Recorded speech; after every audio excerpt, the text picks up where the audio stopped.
La nuit tombe. Le soleil ne se couche pas, il s'écrase contre l'horizon. Tu es seul en territoire ennemi. Le silence n'est jamais vraiment du silence. Le vent dans les hautes herbes ressemble à des pas. Tu es un soldat romain, et dans l'armée romaine, la nuit est ton pire ennemi. Si tu fermes les yeux, tu meurs.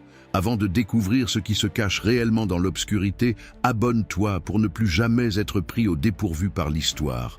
Tu es assis sur le sol gelé. Ton armure est lourde, glaciale contre ta peau. Tu ne peux pas bouger, ne peux pas parler, ne peux même pas penser trop fort. Le camp est plongé dans une pénombre épaisse. Tu scrutes la forêt. Une ombre bouge là-bas, près du chêne mort. Tu fixes l'endroit. C'est peut-être un sanglier, peut-être une branche, ou peut-être que tes ennemis t'observent depuis des heures, attendant que tes paupières faiblissent.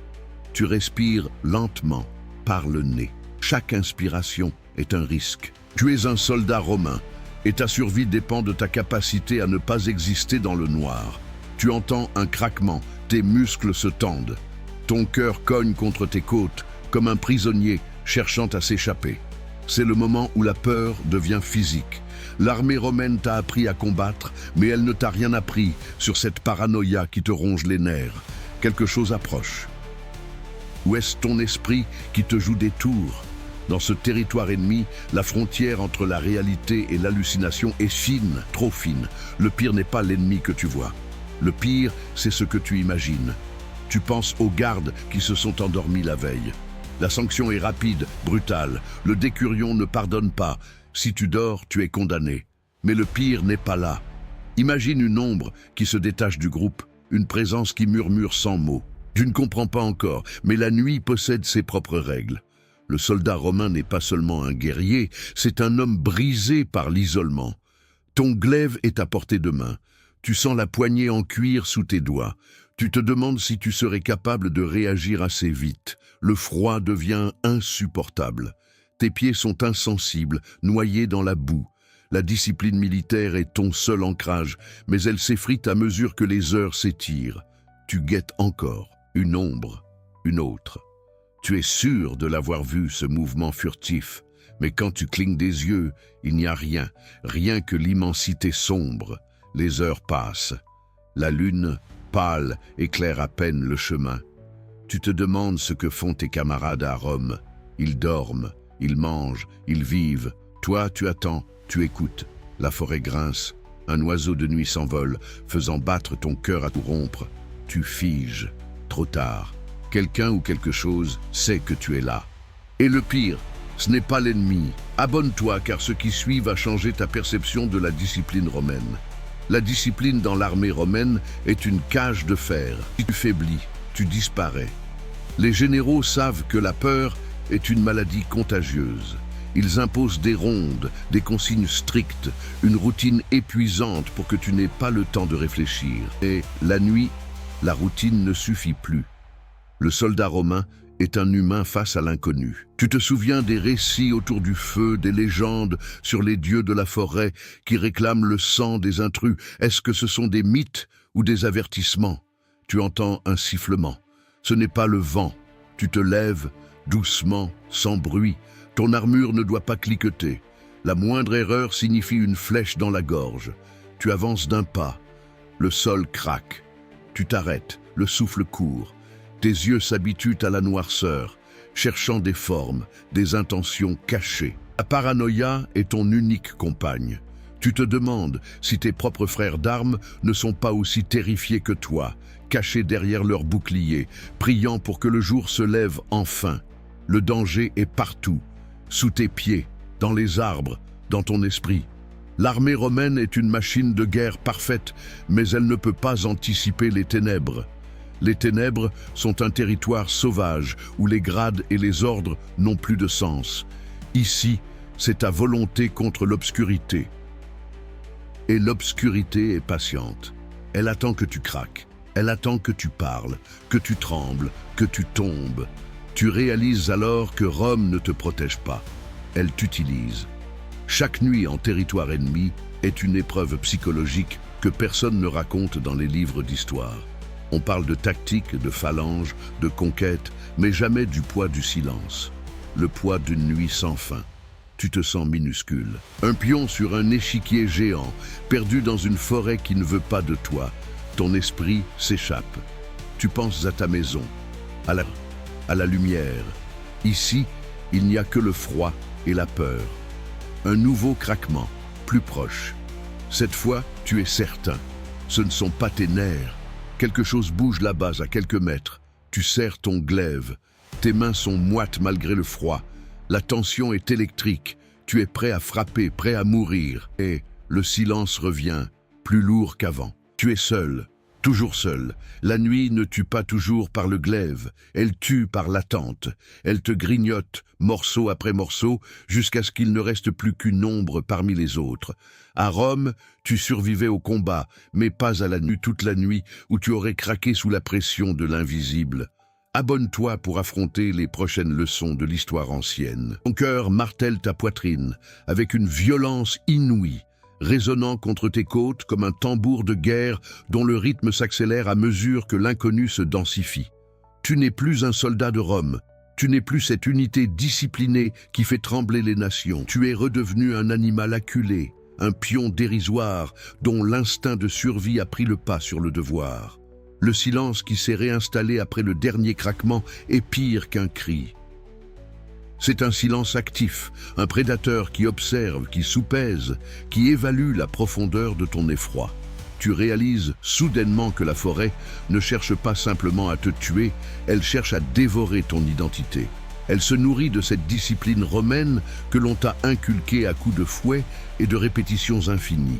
Ici, la tactique ne vaut rien face à une nature qui n'a que faire des frontières de l'Empire. Tu pivotes lentement, tes muscles tendus jusqu'à la rupture, cherchant à percer le voile de cette obscurité qui semble maintenant avoir une consistance physique. Elle est épaisse, huileuse, elle s'insinue dans les jointures de ton armure. Elle gèle ta sueur sur ta peau. Tu te souviens des récits des anciens, ces vétérans aux yeux vitreux qui, après des années de service, ne pouvaient plus dormir que sous la lumière des torches. Tu te moquais d'eux. Tu les croyais fous ou affaiblis par l'âge. Maintenant, tu comprends. La folie n'est pas une maladie ici. C'est une réaction logique à une réalité qui dépasse l'entendement. La forêt est vivante, elle a une mémoire, elle se souvient de chaque goutte de sang romain versée dans ses racines, de chaque cri étouffé sous ses fougères. Chaque arbre te semble être une sentinelle, chaque tronc noueux, une silhouette immobile qui attend ton premier faux pas pour s'animer. Tu te demandes combien de tes semblables, à quelques pas de toi, vivent exactement la même agonie intérieure. Tu pourrais tendre la main et toucher le bouclier du camarade à tes côtés, mais tu n'oses pas. Le simple fait de briser ce silence te semble être un sacrilège, un appel direct à la mort. Vous êtes une cohorte, une force de frappe capable de renverser des cités, mais dans cette nuit, vous n'êtes que des ombres fragmentées, isolées dans vos propres cauchemars. Rome vous a doté d'un équipement supérieur, d'une organisation sans faille, mais elle a omis de vous apprendre à combattre le vide. Terrasser un ennemi qui se refuse à apparaître, qui se contente de se déplacer dans les angles morts de votre vision, qui se joue de vos sens épuisés. La peur est une toxine, une lente érosion qui transforme ta bravoure en cendre. Tu te rappelles ton départ pour cette expédition. Les acclamations de la foule, le soleil brillant sur les casques, la promesse de gloire et de richesse. C'était une autre vie. Un autre monde. Là-bas, à Rome, la mort est une affaire de prestige, une fin noble qui ouvre les portes de l'immortalité. Ici, la mort est banale, sale, anonyme. On ne se souviendra pas de ton nom, on ne gravera pas d'épitaphe pour célébrer ton courage. Ton corps sera absorbé par ce sol spongieux, tes os broyés par les racines, et l'histoire continuera son cours, ignorant tout de ton sacrifice. Cette pensée est plus douloureuse que la pointe d'un javelot. L'indifférence de l'univers face à ta disparition est ce qui te brise le plus sûrement. Soudain, une lueur blafarde commence à percer les cimes des arbres, un gris sale qui annonce l'arrivée d'une aube qui ne sera jamais vraiment le jour. La lumière ne réchauffe pas, elle révèle seulement l'étendue de votre vulnérabilité.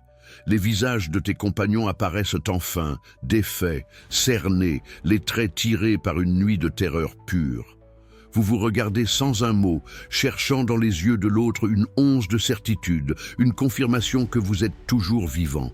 Mais tes compagnons ne te donnent rien. Ils sont comme toi, vidés, déshumanisés par cette épreuve silencieuse. La discipline revient, machinale, une carapace que vous enfilez par habitude.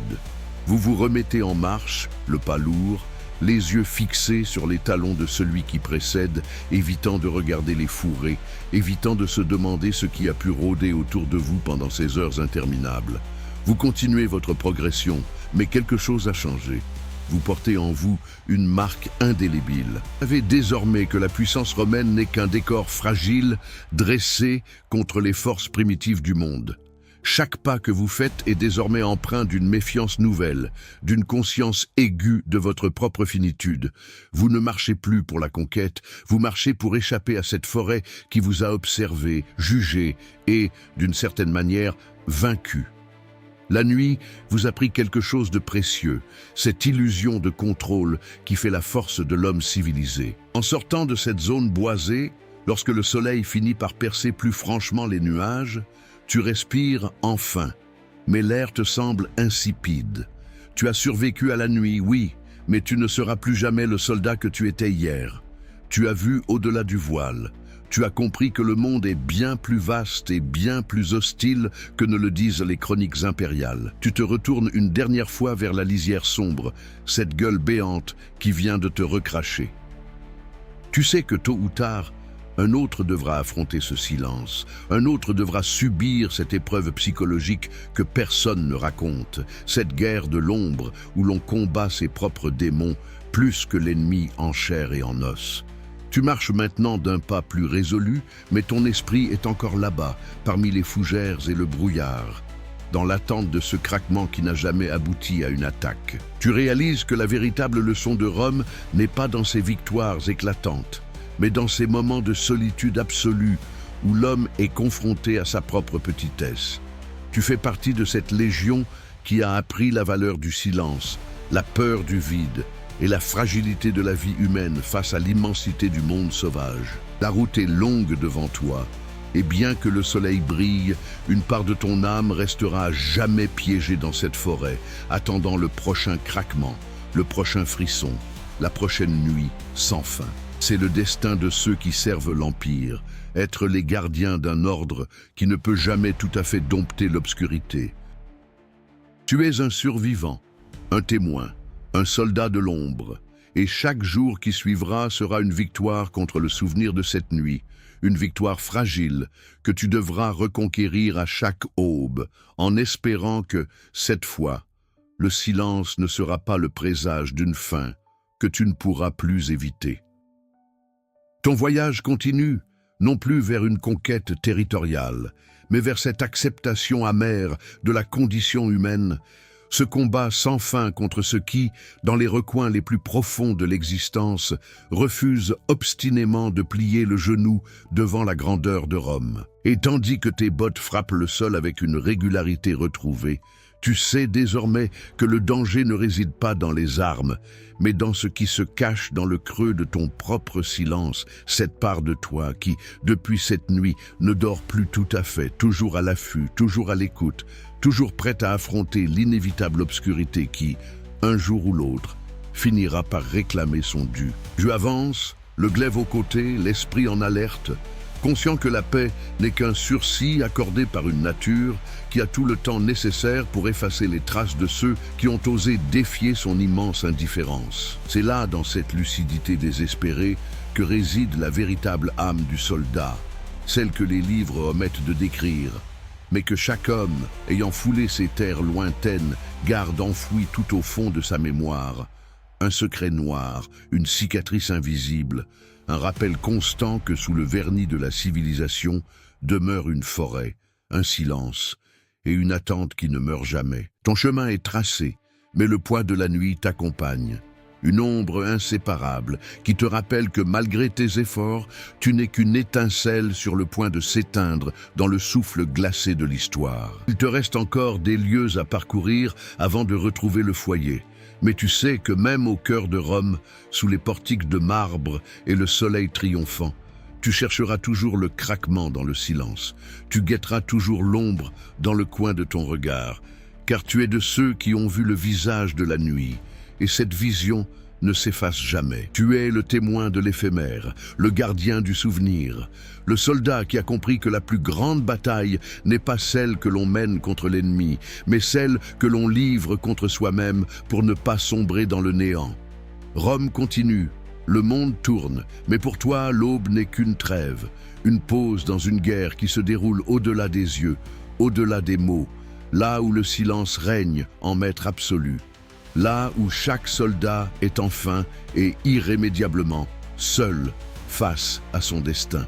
Le retour n'est pas une délivrance, mais le début d'un exil intérieur que nul retour au bercail ne saurait apaiser. En franchissant les limites de cette cité dont les murs semblent désormais si fragiles, si dérisoires face à l'immensité du vide que tu portes en toi, tu réalises que les hommes qui s'agitent sur le forum, discutant de lois, de commerce et de pouvoir, sont des étrangers. Ils vivent dans une illusion de permanence, bercés par le tintement des pièces d'or et les promesses des orateurs. Ils ignorent que le sol sur lequel ils marchent est gorgé des larmes de ceux qui, comme toi, ont sacrifié leur âme pour maintenir ce vernis de grandeur. Pour eux, le monde est une scène de théâtre. Pour toi, il est devenu une immense nécropole où chaque sourire est un masque et chaque rire une dissonance insupportable. Tu te surprends à observer les mains de tes concitoyens. Elles sont douces, dépourvues de ces callosités que forge le maniement du fer trempé dans le gel ou la chaleur accablante des frontières. Ces mains-là n'ont jamais tremblé devant l'irréparable, n'ont jamais dû choisir entre la survie et l'honneur dans un souffle d'agonie.